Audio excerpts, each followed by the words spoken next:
The Musée Ahmedabad, designed by legendary Swiss-French architect Le Corbusier, who introduced the brutal modern concept of modern architecture in 1954. The key architectural features are the pilotis, or the column grid. 27,000 square feet allows a free flow of spaces, the grid of roof garden on the terrace, open floor plan, which allows changing museum exhibitions, long windows, which allows natural light, and open facades with channels for planters. The implementation of bricks and exposed concrete was a response to the warm climate and allows future expansion. The museum was later named as Sanskar Kendra, or the Cultural Center, which houses museum galleries, namely the Kite Museum, the City Museum, the Religion, the Modern Art Gallery, and the exhibition spaces. Considering the vast amount of collection, a scope number of galleries can be created. Unfortunately, the structure faced the plight of weathering and under maintenance as time passed by. Further, the brutal and inappropriate interventions severely damaged the structure. The forceful introduction of toilets, the sadistic partitions, the multiple internal interruptions altered the spaces regretfully. Both internally and externally, the structure displays dampness, flaking, deterioration, and several patches of distressed fabric. The terrace and its parapet also exhibits damages which can cause severe threat to the users below. The spouts too are in a bad state, while some are supported on later added downtake pipes. Various structural cracks have been observed which require strengthening. The haphazardly placed cables is another menace with possibly redundant wires. The ground floor possesses brick wall stretching at a length which is not original and affects the pilotis. The overall condition of the museum is dilapidated and awaits urgent conservation, restoration, repairs, and museum revival. The need for its resurgence was understood by the Ahmedabad Municipal Corporation and the museum authorities. The structural restoration is a primary concern for the soundness and longevity of the structure. A non-destructive test will be conducted to understand the scope for structural restoration. The sacrificial anode technique will be utilized along an integrated repairs for exposed concrete. The proposal focuses on the original theme as envisioned by the honored architects. By utilizing the original design flow, the museum with its mezzanine levels will accommodate the director's cabin with waiting room, while the second floor with pockets will be utilized for administration areas such as the account section, museum management, library, research and documentation, conservation lab, and a small conference room. Whereas the museum artifact storage is critical and will be stored safely and under controlled conditions by the guidance of the museologists as they form the most valuable assets. The museum exploration is the critical area which will control the visitor's senses.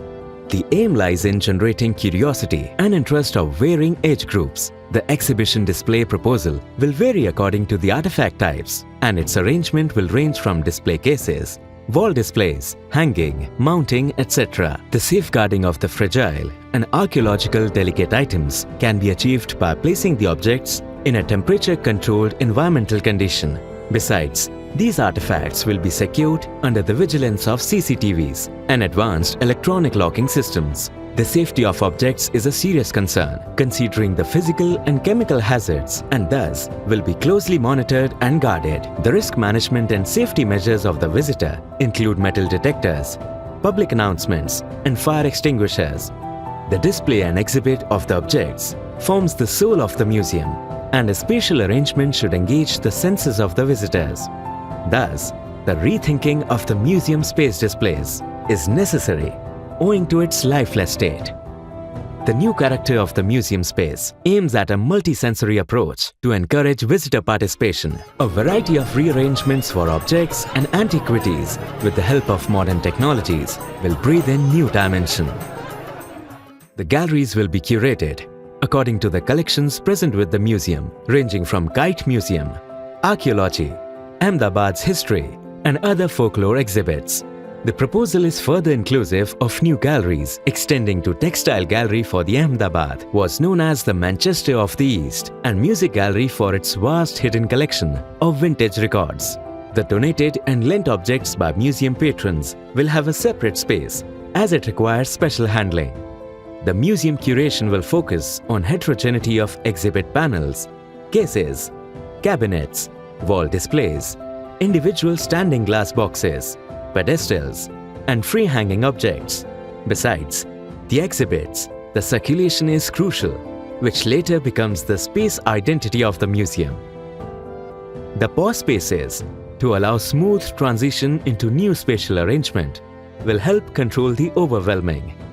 The signage, information boards, floor demarcation systems, and museum staff will guide and control the mass to enable smooth movement. Above and beyond, the museum spaces are worthy of exhibiting the works of legendary architects Le Corbusier and B.V. Doshi Gallery as a homage and respect. The technology-driven activities such as the virtual reality, holographic display, interactive screen hand gesture control activity, interactive touchscreens to allow visitors to grasp museum at their own space. Here, at the Sanskar Kendra, the museum and art exhibitions function simultaneously. The Pilotee space at the ground floor is proposed for art exhibitions and pop-up exhibitions for social events. Additionally, the amphitheatre and open-air activities such as puppet shows in the adjacent ground with toilets and parking space. A quiz contest sections to attract and engage local and tourist visitors more into the museum settings. The adjoining open space, which lacks landscaping, will soon exhibit open-air sculptures along with trimmed landscape. These open spaces will help break the museum fatigue by bringing the visitors into an open space. The internal lighting plays a great role in not just enhancing the objects by highlighting its intricate details, but also to guide the visitors around the museum. A sensitive indoor lighting design will have an eye-catching effect over the objects. The types of lighting fixtures will be a sensitive response depending upon the type of the object, whether stationary or hanging. A subtle external illumination over the facades will delicately highlight the building as it is a masterpiece itself. Thus, a holistic proposal will help the museum to relive its original charm and the dream of its visionary architects. The Savani Heritage Conservation Private Limited has restored more than 200 heritage sites so far with a few turnkey projects. Our strong team of 1200 plus teammates includes conservationists, architects, conservation architects, civil engineers, site supervisors, graphic designer, archaeologists, historian, skilled and unskilled craftsmen, and a large labor force. Just as important, we have worked on other museum projects such as Bombay High Court Museum, CSMVS, and operation and maintenance of Junagadh Museum. Our team is highly interested in working on the conservation, restoration and repairs.